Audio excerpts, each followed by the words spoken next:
There is a feeling so many of us know. It's that feeling deep in your chest when the day begins to fall apart. An unexpected bill arrives. A harsh word is spoken. A plan you made with perfect care suddenly shatters into a million pieces. Your mind, which felt calm just a moment ago, now feels like a fragile glass, cracked by the slightest pressure. You feel the splinters of anxiety and frustration spreading, and you wonder how you can possibly hold it all together. We live in a world that constantly tests our edges. Notifications buzz, demanding our attention. The news cycle brings a relentless wave of worry. The pressures of work, family, and our own expectations can feel like a storm we are forced to weather, day after day. It's easy to feel like you are just a small boat being tossed on a vast, unpredictable ocean, with no control over the waves or the wind. Your only job, it seems, is simply to not capsize. In these moments of overwhelm, a quiet question can surface from the noise. Is this it? Is my inner peace always going to be this fragile? Is my mind always going to be at the mercy of what happens outside of me? There must be another way. There must be a way to build something inside of you that does not break, something that holds steady when the world around you shakes. A place of strength, not a place of fear. This isn't a new struggle. It is the timeless human condition. We all long for an unbreakable mind, a sense of inner fortitude that can withstand the inevitable difficulties of life. We sense that such a state is possible, but it feels distant, like a mythical land we've heard of in stories but have no map to reach. So we continue to brace for impact, hoping that the next blow won't be the one that finally shatters us. To understand how to build this mind, we can look to those who have walked this path before. And few have walked it with as much dedication as the Roman emperor, Marcus Aurelius. He was arguably the most powerful man in the world, yet his private writings reveal a man who wrestled with the same anxieties and frustrations we do. He wasn't immune to pain or anger, but he discovered a daily habit that could transform it. Let's visualize the mind as an alchemist's laboratory. For many of us, this inner lab is a place of chaos. Every event, every thought, every emotion is a volatile chemical poured into a flask. A criticism from your boss is a bubbling, corrosive acid. A worry about the future is a dark, murky smoke that fills the room, making it hard to see. You, the alchemist, are simply reacting, running from one bubbling potion to the next. In this chaotic inner laboratory, we feel a constant, low-grade panic. We are at the mercy of these chemical reactions. The fear of an explosion is always present. We believe our happiness and calm depend on preventing these reactions from happening, on stopping new ingredients from being added from the outside world. This is a life lived in defense, a life of trying to manage the unmanageable, and it is utterly exhausting. The core feeling is one of powerlessness. You didn't choose to feel this surge of anger when someone cut you off in traffic. You didn't choose for this wave of sadness to hit you. It feels like these things happen to you, like you are a passive observer of your own inner world. The alchemist is not in charge of the lab is in charge of the alchemist. And so we start to believe we are fragile by nature. This inner fragility affects everything. It makes us hesitate to take risks because we fear the emotional fallout of failure. It makes us defensive in conversations, reacting to perceived slights. It steals the joy from the present moment because we are too busy worrying about the future or replaying the hurts of the past. The chaotic lab isn't just a place of work. Its fumes seep out and color our entire experience of the world. So the question becomes urgent, not just philosophical. How do we bring order to this chaos? How do we transform this reactive, fragile state into a source of profound and lasting strength? How do we become the master of our own inner laboratory instead of its frantic, overwhelmed servant? The answer begins by understanding the common trap we all fall into. Our first instinct when faced with this inner chaos is to try and suppress it. We see the bubbling flask of anger and our immediate reaction is to try and jam a cork in it. We feel the rising vapor of anxiety and we try to wave it away to pretend it isn't there. We tell ourselves, "Don't be angry," or "just stop worrying." We try to force our inner world to be still. This is the strategy of denial. It's the equivalent of seeing a warning light on your car's dashboard and putting a piece of tape over it. The problem hasn't gone away, you've just chosen to ignore it. But emotions are energy. They don't just disappear when you ignore them. They build pressure beneath the surface, waiting for a moment to erupt, often with far more force than they originally had. The other common strategy is to build walls. We think if we can just shield our inner laboratory from the outside world, no new volatile ingredients can get in. We avoid difficult conversations. We stop trying new things to avoid the possibility of failure. We curate our lives to be as predictable and safe as possible, hoping to maintain a fragile peace by locking the doors and boarding up the windows. But life cannot be kept out. A storm will eventually rattle the walls. An unexpected event will always find a crack to seep through. And even more importantly, a laboratory shielded from everything new is also a laboratory where nothing new can be created.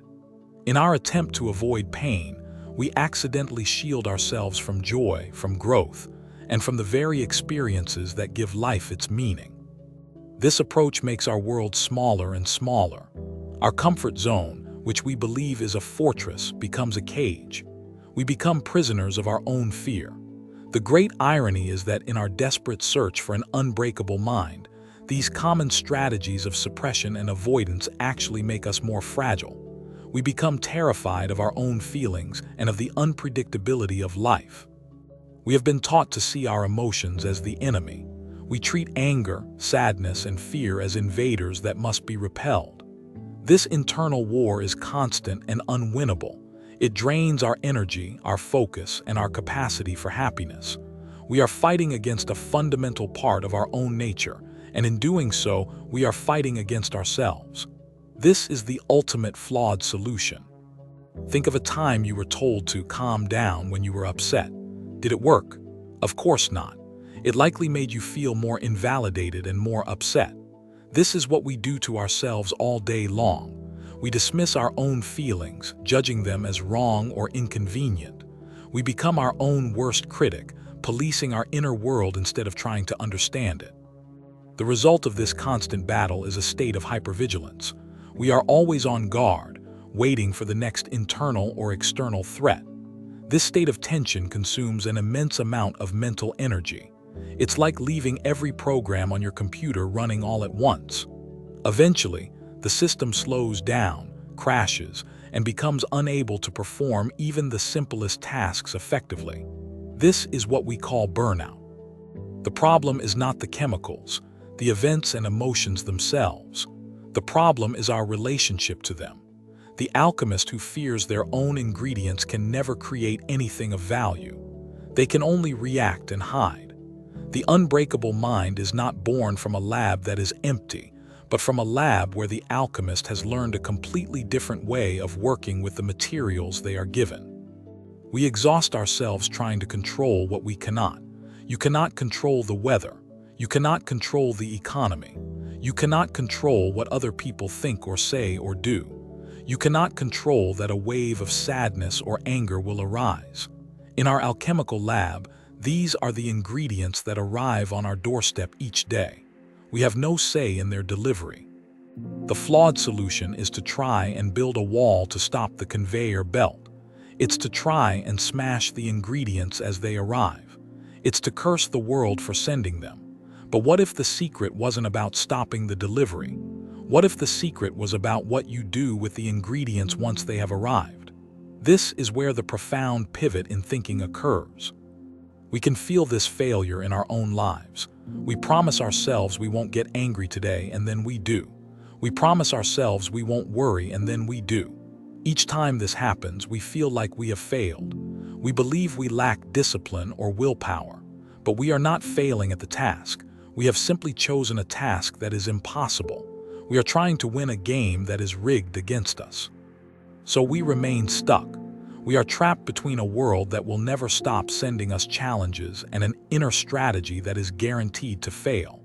This is the source of so much quiet desperation. It is the feeling of being fundamentally broken or ill-equipped for the demands of life. But you are not broken. You have just been using the wrong instructions. The trap is believing that strength means feeling nothing, that an unbreakable mind is an unfeeling mind.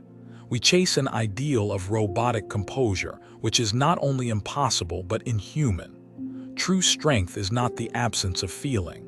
It is the ability to feel deeply, to allow the volatile chemicals into your lab, and to work with them skillfully, with wisdom and with courage. It is at this point of exhaustion, when we realize our old strategies are useless, that we are finally ready to hear a new idea. When the alchemist finally stops trying to cork the bottles and build the walls, they can finally look at their chaotic workbench and ask a different question.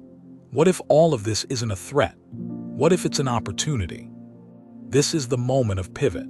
This is where the wisdom of a man like Marcus Aurelius cuts through the noise of 2,000 years and speaks directly to us. He offers a truth so simple and so profound that it can change everything. He provides the first, most important instruction for the aspiring inner alchemist, a key that unlocks a new way of being. The central thesis is this: an unbreakable mind is not built by shielding yourself from the world, but by daily practice in choosing your response to it. Read that again. The power is not in blocking the event. The power is in the space between the event and your reaction to it. Strength is not a wall, it is a choice that you can practice every single day.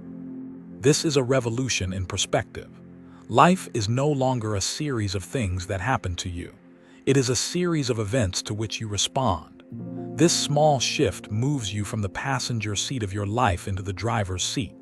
It doesn't mean you can control the road or the traffic, but you can always control how you hold the steering wheel. Suddenly, the alchemist understands. The goal was never to have an empty, sterile lab. The goal is to become a master of the craft. The bubbling flask of anger is not a threat. It is raw material. The murky fume of anxiety is not a poison. It is an ingredient. The goal is not to stop the reactions, but to guide them toward a beautiful and valuable end. The goal is to create something. The daily habit Marcus Aurelius practiced was this very distinction. Every morning, he would remind himself of all the difficult people and frustrating events he might encounter. He didn't do this to worry. He did it to rehearse his choice, to remind himself that while he couldn't control what they did, he had absolute power over his own response. He was preparing the alchemist for the day's work. This is the great liberation. You can stop fighting the impossible war. You can let go of the exhausting effort to control the world and other people. All of that energy can now be redirected to the one place it can actually make a difference: your own mind. You have one domain, one kingdom, where you are the absolute sovereign, and that is the kingdom of your own will. Imagine someone says something unkind to you. The event is the words. The initial flash of hurt or anger is the first chemical reaction. But right there in that tiny space before you speak or act is your power. You can choose to let that chemical reaction explode, or you can, like a master alchemist, choose to add another ingredient. A thought of patience, a breath of perspective, a moment of understanding. This doesn't mean you become passive or that you let people walk all over you. On the contrary, a response chosen from a place of calm clarity is infinitely more powerful and effective than a reaction born from raw, uncontrolled emotion. You can set a boundary firmly and calmly. You can address an issue directly and constructively. Your actions become more deliberate and therefore more powerful. The unbreakable mind is not rigid. It is flexible. Think of a mighty oak tree in a hurricane. A branch that is too stiff will snap under the pressure, but the branch that can bend with the wind will survive. Your ability to choose your response is this flexibility. It is the quality that allows you to absorb the force of life's storms without breaking. So the work begins. The alchemist, armed with this new understanding, rolls up their sleeves. The chaotic lab no longer inspires fear. It inspires a quiet determination. Every challenge is no longer a personal attack from the universe. It is simply a new experiment waiting to be conducted. A new opportunity to practice the craft of transforming the raw material of life into something more. This daily habit is a form of mental training, like lifting weights for the body. The first few times you try to choose your response, it will feel difficult. Your old reactive habits are strong, but each time you practice, even if you don't succeed perfectly, you are strengthening that mental muscle. You are forging a new neural pathway. You are slowly, deliberately building your unbreakable mind. This isn't a magic trick, it's a process. It is the work of a lifetime, practiced one day, one moment at a time. Marcus Aurelius was an emperor, but he was also a student, and his classroom was his own life. Our classroom is the same. The curriculum is delivered to us every day in our interactions, our setbacks, and our triumphs. The only question is whether we are willing to learn. The fear begins to subside. When you know that you can handle whatever emotional reaction comes your way, you stop being afraid of life. You can take the risk. You can have the difficult conversation. You can face the uncertainty of the future, not because you know the outcome will be good, but because you know that you have the inner resources to handle any outcome. This is the turning point, the realization that your freedom is not outside of you, but inside. It's not about changing your circumstances, but about mastering your soul. This is the profound gift of the Stoic philosophy, and it is available to every single one of us right now, in this very moment. The laboratory is open, and the great work is about to begin. So how do we practice this? How does the alchemist actually begin the work of transformation? The process starts with a simple, powerful act of sorting. It's the first rule of any good laboratory. Know your materials. You must learn to distinguish between the things you can change and the things you cannot. This is the foundation of all wisdom. On one side of your workbench, you place the things that are not in your control. The weather, the past, what other people say, your reputation, your health, the economy. In the alchemist's lab, these are like lead.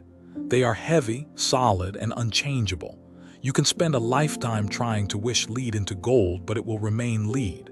Your opinion of it doesn't change its nature. To struggle against these things is the definition of madness. It is to shout at the rain to stop, to agonize over a mistake made yesterday, to demand that someone else feel something they do not.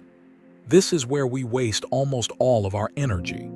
The first step of the alchemist is to recognize the nature of lead, to accept its heaviness, and to stop trying to lift it.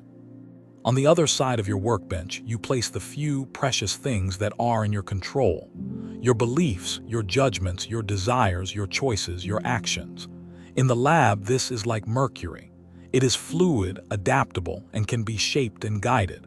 This is the only material you can actually work with. This is the sole focus of the master alchemist. Your power lies in understanding this distinction with absolute clarity. An event happens, a flight is canceled. The event itself is lead. It is outside your control. The initial feeling of frustration is a natural reaction, but your judgment about the event, this is a catastrophe, my trip is ruined. That judgment is mercury.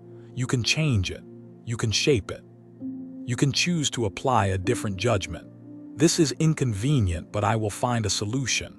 Or, this is an opportunity to practice patience.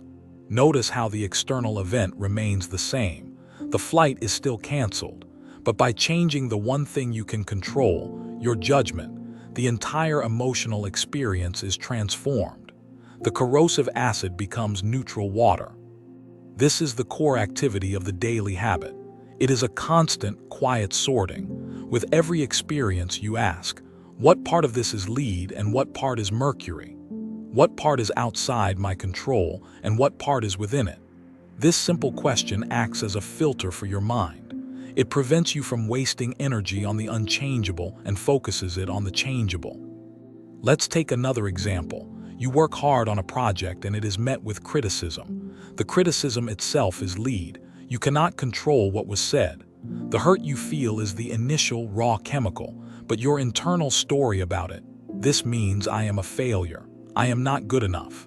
That is pure mercury, and it is a story you can choose to rewrite. You can, with practice, apply a more skillful judgment. This criticism is painful, but it is also data. What can I learn from it? The work failed, but I am not a failure. This is not about lying to yourself. It's about choosing a more useful, more resilient, and more truthful perspective. It's the difference between a poison that sickens you and a medicine that strengthens you. The world will constantly present you with lead. Your body will age. People will act unfairly. Accidents will happen. The Stoic path is not about pretending these things are good. It's about accepting their reality without adding a second layer of suffering through our own judgments. The lead is heavy enough on its own. We don't need to add our own weight to it. The furnace in the alchemist's lab represents challenge. It is the heat of life's difficulties. A bad alchemist is burned by the furnace. A good alchemist uses the heat of the furnace as an essential tool to transform their materials. The challenges of your life are not there to destroy you. They are there to provide the necessary energy for your transformation, if you choose to use it. This is what Marcus Aurelius meant when he wrote, "The impediment to action advances action. What stands in the way becomes the way." The obstacle is not something to be avoided. It is the raw material for your practice. The traffic jam is a chance to practice patience. The rude comment is a chance to practice forgiveness. The failure is a chance to practice resilience. Over time, your inner lab becomes a place of calm, focused work. You see the ingredients arrive from the world and you no longer panic. You simply get to work. You sort the lead from the mercury. You apply your wisdom and judgment. You use the heat of challenges to forge something new. The daily noise of life becomes the hum of your workshop. You begin to realize that every moment of every day is a chance to practice. Washing the dishes, waiting in line, sitting in a meeting. Every single moment holds the potential for irritation or the potential for practice. You can choose to be annoyed and impatient, or you can choose to observe your desire for things to be different and let it go. It is a constant, moving meditation. This practice creates a kind of inner spaciousness. When you are not constantly reacting to every little thing, your mind becomes quiet. You have more energy, more clarity, more focus for the things that truly matter. You stop wasting your precious mental resources fighting unwinnable battles and start investing them in building a life of purpose and meaning. This doesn't mean you will be perfect. There will be days when you forget. There will be moments when you react with old habits. The alchemist sometimes spills a chemical. That is part of the process. The goal is not perfection but progress. The goal is to simply come back to the workbench, sweep up the mess and begin again with kindness and without judgment. The unbreakable mind is not something you find. It is something you build. It is the cumulative result of thousands of small choices, thousands of moments where you chose to practice rather than react. It is forged in the ordinary, unspectacular moments of your daily life. It is a testament to the power of consistent, patient effort. You learn to love the process itself. The alchemist finds joy not just in the final creation, but in the careful mixing, the patient heating, the focused observation. You too can find a sense of satisfaction in the work of managing your own mind. It becomes a craft, a skill that you are proud to develop, a private art form that brings beauty and order to your inner world. The fear of emotion subsides completely. You come to see feelings like waves on the ocean. You can't stop them from coming, but you can learn to surf. Anger, sadness, joy, fear, they are all just different kinds of waves. They rise, they peak, and they pass.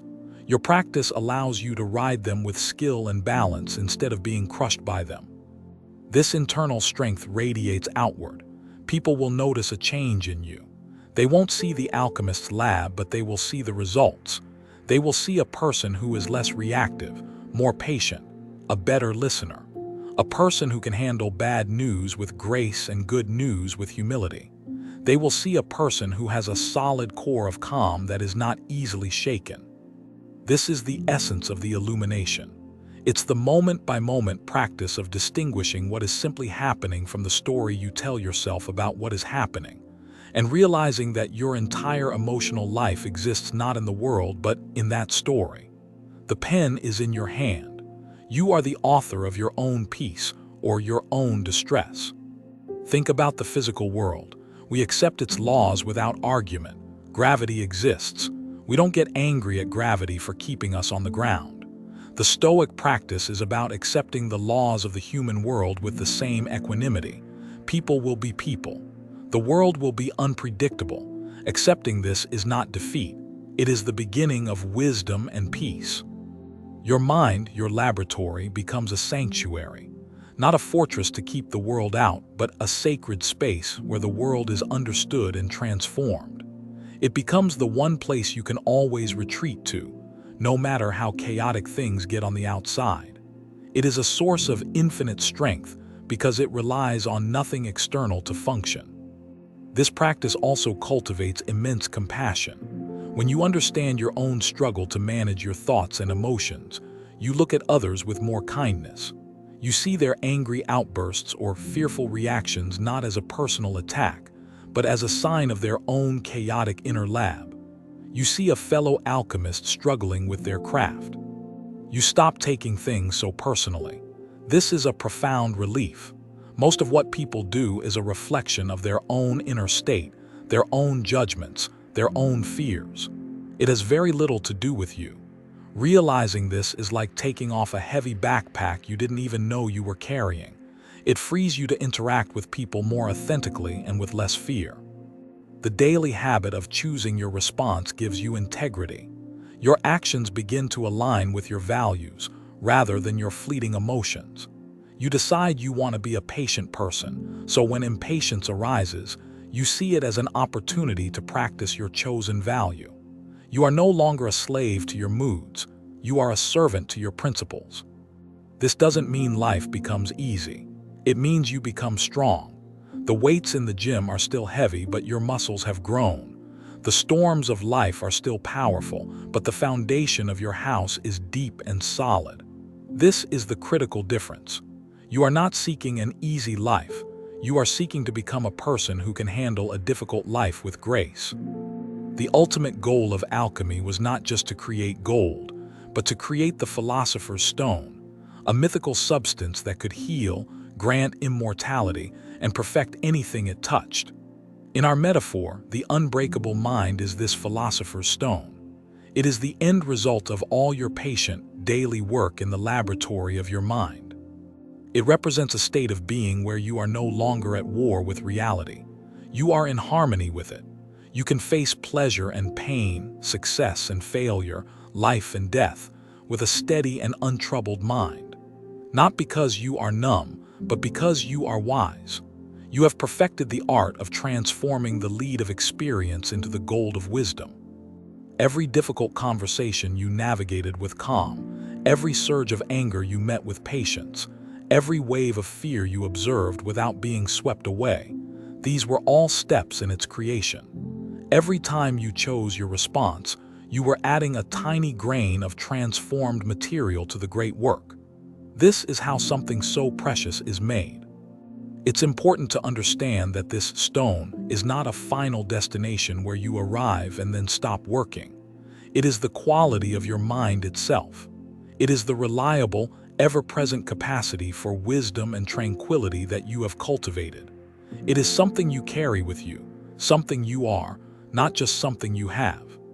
The noise of the world doesn't go away. The challenges don't cease. But with this inner philosopher's stone, the noise no longer disturbs your core. The challenges are met with a quiet confidence. The external world can be a raging storm, but at the center of your being, there is a profound and unshakable stillness. This is the ultimate freedom. The freedom from being jerked around by your own emotions and by the events of the world. It is the freedom that Marcus Aurelius, the emperor of the known world, sought every single day. He knew that true power was not the power to command armies, but the power to command oneself. This unbreakable mind allows you to be more present. When you are not constantly worried about the future or ruminating on the past, you can fully inhabit the present moment. You can truly listen to a loved one. You can truly taste your food. You can truly feel the sun on your skin. The quality of your attention determines the quality of your life. You have transformed your relationship with yourself. You are no longer your own worst enemy, but your own wisest and kindest advisor. You treat your own mind with respect and care, tending to it like a master gardener or a master alchemist. This inner friendship is perhaps the greatest gift of the entire practice.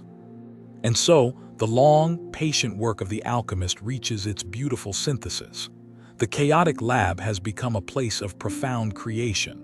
The frantic servant has become the calm master. The base metal of raw experience has been transformed into the pure gold of a tranquil soul. This is the promise of the daily habit. This brings us to the great aha moment, the culmination of this entire journey. It is the final, breathtaking realization of the alchemist's work. It is the moment you see not just the theory, but the profound, life-altering truth of it all in a single, emotional flash of insight. It's the feeling of all the pieces finally clicking into place. The unbreakable mind is not unbreakable because it is hard, but because it is soft. It is not a shield of steel that resists impact. It is a vast, open space that allows everything to pass through it without leaving a mark.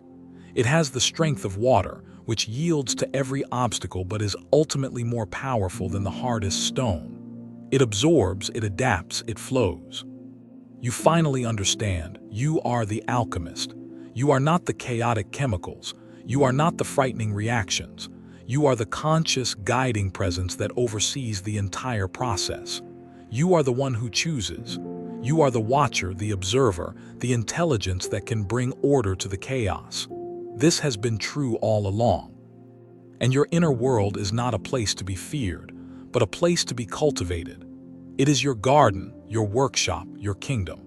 The greatest adventure you will ever undertake is not in the outside world, but in the landscape of your own consciousness. And the greatest treasure you will ever find is the peace that comes from mastering that inner realm. The central thesis now rings with the clarity of a bell. An unbreakable mind is not built by shielding yourself from the world, but by the daily practice of choosing your response. It is an active, creative, and courageous engagement with life.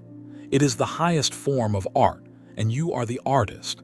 Every day is a fresh canvas. The philosopher's stone, that perfect golden sphere you have created, does one final magical thing. It illuminates the lead. It helps you see the things you cannot control not as burdens, but as part of the beautiful, terrible, and necessary fabric of reality. You don't just tolerate them, you accept them with a kind of sober grace. This is true strength, not the loud, brittle strength of ego, but the quiet, resilient strength of the soul. It is the peace of the mountain that withstands the storm. It is the calm of the deep ocean, which is not disturbed by the turmoil on the surface. It is a strength that is born not from fighting, but from understanding. You have finally come home to yourself. You are no longer a stranger in your own mind, tossed about by thoughts and feelings you don't understand. You have learned the layout of the land. You have befriended its inhabitants. You have become the gentle, wise, and unshakable ruler of your own inner kingdom. All the energy you once spent on worry, on anger, on resisting reality is now liberated. It can be used for connection, for creation, for love, for service. By healing your relationship with yourself, you heal your relationship with the world. The inner work of the alchemist has a profound outer impact. This is the destination of our journey. The chaotic lab has been transformed into a temple of the self. The fragile mind has become an unbreakable sanctuary. The daily struggle has become a daily practice. And the overwhelming chaos of life has become the raw material for your greatest creation, a peaceful and resilient soul. So how do we bring this epic, alchemical journey into the reality of our lives right now? It comes down to a single, transformative question. A question you can carry with you into every moment of your day. It is the master key that opens the door to the laboratory and allows you to begin the work. This is not a checklist of things to do. It is a new way of seeing. It is about embedding this practice into the fabric of your perception. In any situation, especially a difficult one, when you feel that first spark of anger, that first chill of fear, that first wave of frustration, you must pause, even for a millisecond, and ask yourself this question. The question is this: what part of this experience is within my control and what part is not? Simply asking the question is the practice. You are separating the lead from the mercury. You are reminding yourself where your true power lies. You are stepping back from the fire of reaction and into the calm workspace of the alchemist. You are stuck in traffic. You feel rage building. Ask the question. The traffic is not in your control. Your breathing, your perspective, the music you listen to, those are in your control. Someone criticizes you. Ask the question. Their words are not in your control. Your interpretation of their words and your response, those are yours. Let this question be your constant companion. Write it on a note. Set it as your phone's wallpaper. Let it become the quiet mantra of your mind.